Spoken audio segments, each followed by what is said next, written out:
Hi everyone, आज हम करेंगे केस स्टडी। केस स्टडीज़ बहुत इंपॉर्टेंट होती है जहाँ पर हम सीख सकते हैं कई इन्फॉर्मेशन जो हम आगे अप्लाई कर सकते हैं। तो आज हम देखेंगे केस जो मेरे पास आया था, ऑनलाइन कंसल्टेशन किया था उन्होंने, जो बरेली से था। ये केस जो मेन जो कंसल्ट कर रहे थे मुझसे वो थे इनके बेटे। जो पेशेंट जो थे वो 78 ईयर ओल्ड लेडी थे। तो बेसिकली उनका प्रॉब्लम शुरू हुआ उनके कोविड से। तो उनको पहले तो कोविड पॉजिटिव हुए थे, उनको फीवर था एंड जनरल सिम्टम जो कोविड के होते हैं वो थे। तो उसके लिए तो आप तो जानते हैं किस तरीके लंबी लिस्ट दिया जाता है मेडिकेशंस का, जो उनको भी दिया गया था। बट फॉर्चुनेटली उनको कुछ हुआ नहीं एंड वो ग्रेजुअली 10-15 डेज में कोविड से तो बाहर आ गए। बट कोविड से ठीक होने के बाद से उनको काफ़ी हद तक वीकनेस था, जिसकी वजह से बेटा ज़्यादा कंसर्न हो रहा था कि ये वीकनेस क्यों है। कोविड तो ठीक हो गया बट स्टिल वीकनेस ठीक नहीं हो रहा है। तो बेटे ने सोचा कि एक जनरल बॉडी चेकअप करवा देते हैं, जिससे एटलीस्ट कुछ प्रॉब्लम है तो पता चल जाएगा। तो बेटे ने जनरल बॉडी चेकअप करवाया, तकरीबन टेस्ट करवाए, उसमें कुछ चेंजेस आए। तो उस चेंजेस को एक डॉक्टर के पास गया, उनसे कंसल्ट किया, जो लोकल डॉक्टर थे वहाँ पर। उस डॉक्टर से कंसल्ट करने के बाद डॉक्टर ने बताया उनको अभी भी कुछ इन्फेक्शन है। तो उन्होंने क्या किया, 2 एंटीबायोटिक्स उनको प्रिस्क्राइब कर दिया। वो एंटीबायोटिक्स स्टार्ट करने के बाद से उस लेडी को बहुत ज़्यादा लूज मोशंस शुरू हो गए, वॉमिटिंग्स शुरू हो गए थे। अब बेटा फिर परेशान हो गया, उसने फार्मेसी में गया, इस बार जाकर कुछ मेडिकेशंस ला लिया। उन मेडिकेशंस में एक तो एंटी डायरियल मेडिकेशन था और दूसरा एक एंटीबायोटिक था। तो बेसिकली अब पेशेंट को 3 एंटीबायोटिक दिया जा रहा था और एक एंटी डायरियल मेडिकेशन दिया जा रहा था। वॉमिटिंग के लिए एक मेडिकेशन दिया जा रहा था। जैसा तैसा पेशेंट और ख़राब होते जा रहा था। पेशेंट ने ऑलमोस्ट 3 से 4 दिन कुछ खाना ही बंद कर दिया था वॉमिटिंग के वजह से। अब पेशेंट जो पेशेंट के बेटे थे वो इतने ज़्यादा परेशान हो गए, उन्होंने ऑनलाइन अब मुझसे कंसल्ट किया। मैंने उनकी पूरी केस हिस्ट्री सुनने के बाद ये रियलाइज़ किया कि पेशेंट बहुत ज़्यादा मिसमैनेज हो गया था ऑलरेडी। तो अब ये केस ऑनलाइन इस पेशेंट को मैनेज करना बहुत डिफ़िकल्ट होता है। यूजुअली इन जनरल सर्कमस्टांसेस में ऐसे पेशेंट्स को यूजुअली हॉस्पिटलाइज किया जाता है, जहाँ पे पेशेंट को मल्टीपल लूज स्टूल्स हो रहे हैं, वॉमिटिंग हो रहा है, पेशेंट कुछ खा रहा नहीं है, बिल्कुल वीक बेड पे लेटा हुआ है। तो ऐसे सिचुएशंस में आइडियली तो उसे हॉस्पिटलाइज करके इन्हें प्रॉपर मैनेजमेंट किया जाना चाहिए था। बट वहाँ पर ना कोई हॉस्पिटल अवेलेबल था करीब में, और दूर में कुछ हॉस्पिटल्स थे बट अगेन कोविड सेंटर्स थे। वो जो बेटे था या उनको इतना डर था कि वो फिर से पेशेंट को ऐसी सिचुएशन में कोविड सेंटर ले जाए तो फिर से कोविड का चांस और या दूसरे कॉम्प्लिकेशंस होते थे, और उनको वो भी भरोसा नहीं था कि वहाँ पे उनको प्रॉपर केयर दिया जाएगा। तो पेशेंट ने रिक्वेस्ट किया कि मैं ये केस लूँ और इसको मैनेज करूँ। तो हेसिटेंटली मैंने इसको लिया, बट मुझे पता नहीं था कि इसको कैसे मैनेज करेंगे अभी, क्योंकि इतना डिफिकल्ट था। ये पेशेंट था बरेली से और मैं यहाँ हैदराबाद में। ऐसे केसेस को आप 5 मिनट 10 मिनट में नहीं देखा जा सकता। तो बहुत ज़्यादा टाइम दिया इसको, ऑलमोस्ट हर दिन एक आधा घंटा लगता था इन्हें समझाने, देखने में, असेस करने में। तो ऑलमोस्ट उनको जब से मैंने उनको ट्रीटमेंट करना स्टार्ट किया, खुद से चलने, प्रॉपर खाने के लिए 1 मंथ लगा। रिकवरी के दौरान में पेशेंट को एक दूसरे नया सिम्टम शुरू हो गया। वो था बहुत ज़्यादा एग्रेसिव हो जा रहे थे, शाउट करना, बार बार चिल्लाना, ये बहुत ज़्यादा हो गया था। तो अपेरेंटली इसको भी हमें फिर हैंडल करना पड़ा, but gradually even with medication ये भी ठीक होना शुरू हुआ। अब आपने तो देख लिया किस तरीके से हुआ। पहले तो हुआ स्टार्ट कोविड से, बट इसको प्रोग्रेस होकर पता नहीं क्या से क्या हो गया। तो डिटेल में आपको बताता हूँ कि एग्जैक्टली हुआ क्या था। तो बेसिकली अब मेन प्रॉब्लम जो हुआ था वो स्टार्टिंग कोविड के ट्रीटमेंट से हुआ। कोविड के मेडिकेशन मैं पहले भी आपको बता चुका हूँ कि कोविड का कोई ट्रीटमेंट नहीं है, कोई क्योर नहीं है उसका। जो भी मेडिकेशन होता है, जो भी ट्रीटमेंट होता है, ये सिम्टोमेटिक ही होता है। तो जो भी सिम्टम्स रहेंगे उसको ही हम ट्राई करेंगे रिलीव करें, सो दैट पेशेंट को एक टाइम लगेगा उसको रिकवर होने में। तो एटलीस्ट हम वो टाइम तक तो छोड़ नहीं सकते पेशेंट को सफ़र होने में। तो इसलिए हम उनके सिम्टम्स तो रिलीव करते हैं। Symptoms gradually 7 to 10 days, maximum 15 days में धीरे धीरे ठीक होना शुरू हो जाता है। तो यहाँ पे जो मल्टीपल ड्रग्स दिया जा रहा है, लंबे लंबे लिस्ट है दवाओं की, ये बहुत ही ज़्यादा हार्मफुल है पेशेंट को और बेनिफिट भी नहीं करेगा। तो वो एक बड़ा मिस्टेक था। दूसरा मिस्टेक है जो वीकनेस को जो उनके बेटे ने जो मल्टीपल टेस्ट करवाया, कोविड ठीक होने के बाद से, कोविड से रिकवर होने के बाद पेशेंट को वीकनेस रह सकता है। इसको अभी कई पेशेंट में ऑब्जर्व किया जा रहा है। इसको टर्म दिया गया है पोस्ट कोविड सिंड्रोम या लॉन्ग कोविड सिंड्रोम। ये काफ़ी हद तक पेशेंट्स को देखा जा रहा है और मल्टीपल सिम्टम्स रह सकते हैं। किसी को चेस्ट पेन रह सकता है, किसी को ब्रीथिंग डिफिकल्टी भी कई बार हो सकता है, स्टमक पेन, कई बार डायरिया के एपिसोड्स हो सकते हैं, एंजाइटी, और सबसे कॉमन वीकनेस है। वैसे और बहुत सारे सिम्टम्स है जो इंडिविजुअल बेसिस पे देखा जाता है, किसी को कुछ रह सकता है, किसी को कुछ। इस पे हम कभी फिर डिटेल में बात करेंगे। तो ये लॉन्ग कोविड सिंड्रोम हमें सस्पेक्ट करना है हर पेशेंट को, अगर वो कोविड से ठीक होने के बाद भी उसे कोई सिम्टम्स होता है। एंड इसको मल्टी स्पेशलिटी मैनेजमेंट जरूरत पड़ता है, बिकॉज एट टाइम्स इसको मल्टीपल चीजें हो सकती है जिसको सिंगल एक डॉक्टर मैनेज करना शायद पॉसिबल ना हो। तो मल्टीपल स्पेशलिटी अप्रोच की ज़रूरत पड़ सकती है। तो एक बहुत ही ना केयरफुली और पेशेंट को इसको बहुत ज़्यादा समझाना पड़ता है। आप खाली 1-2 मिनट बात करके पेशेंट को कन्विंस नहीं कर सकते इस चीज़ के लिए, ना कि उसको समझा सकते हो इस बारे में, बिकॉज यहाँ पे पेशेंट अंडरस्टैंडिंग बहुत ज़रूरत है। क्योंकि अगर आप समझाओगे नहीं तो पेशेंट डर जाएगा, एंड पेशेंट जब भी डरता है वो ऐसे ऐसी चीज़ें कर सकता है जो उसके लिए हार्मफुल हो सकते हैं।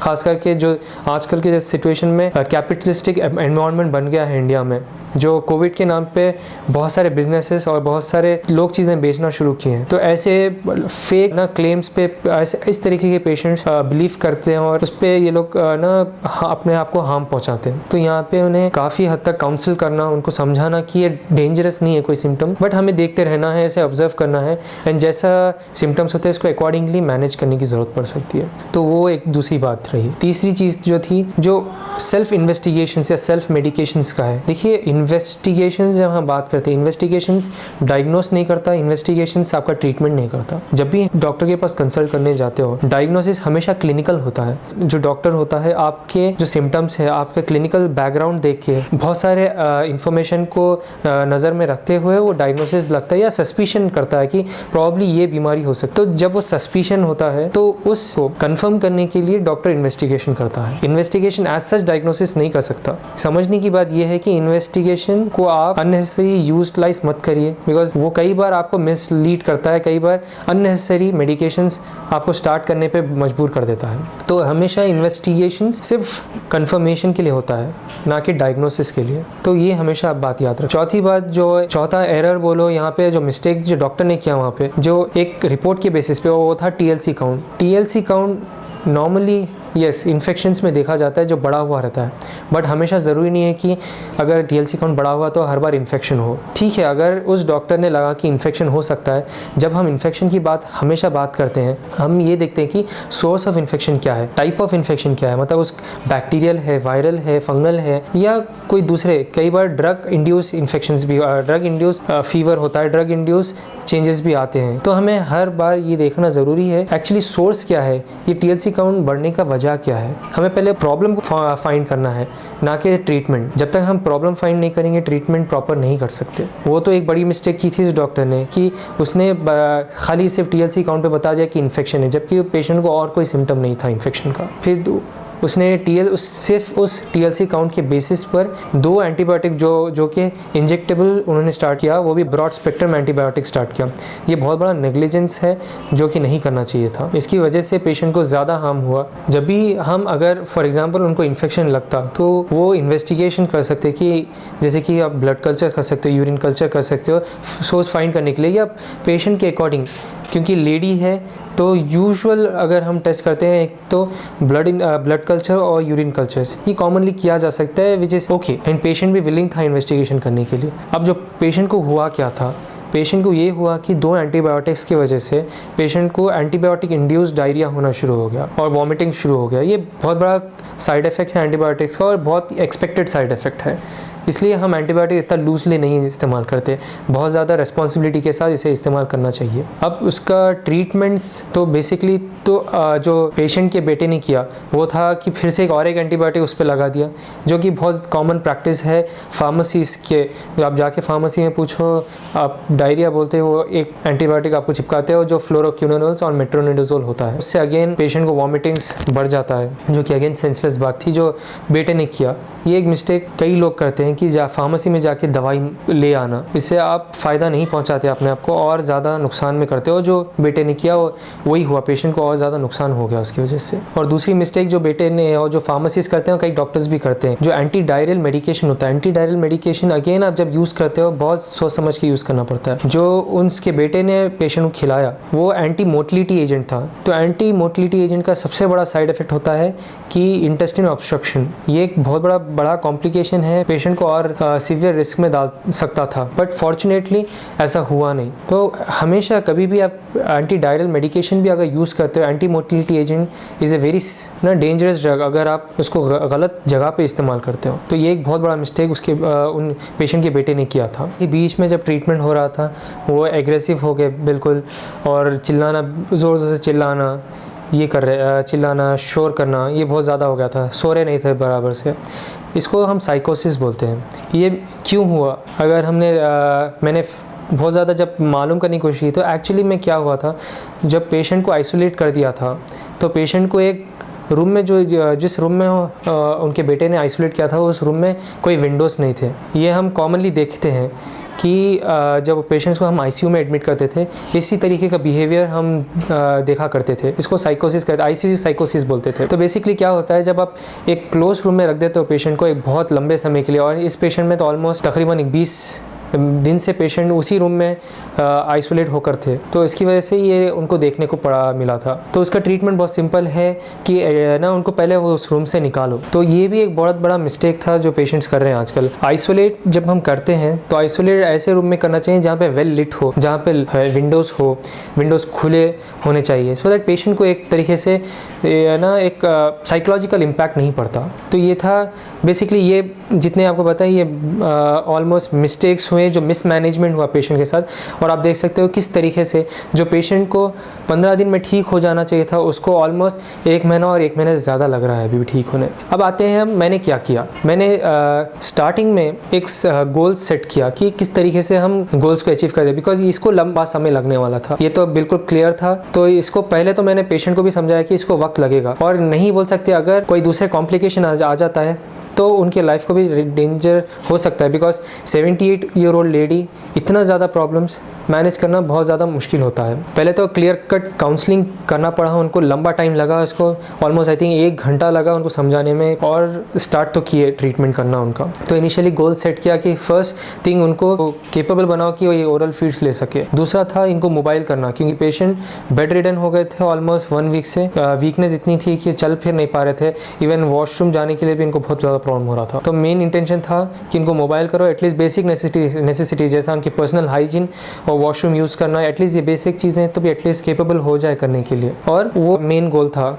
तो पहले तो उनका लूज स्टूल कंट्रोल करना था, वॉमिटिंग जो हो रहे थे उनको वो कंट्रोल करना था।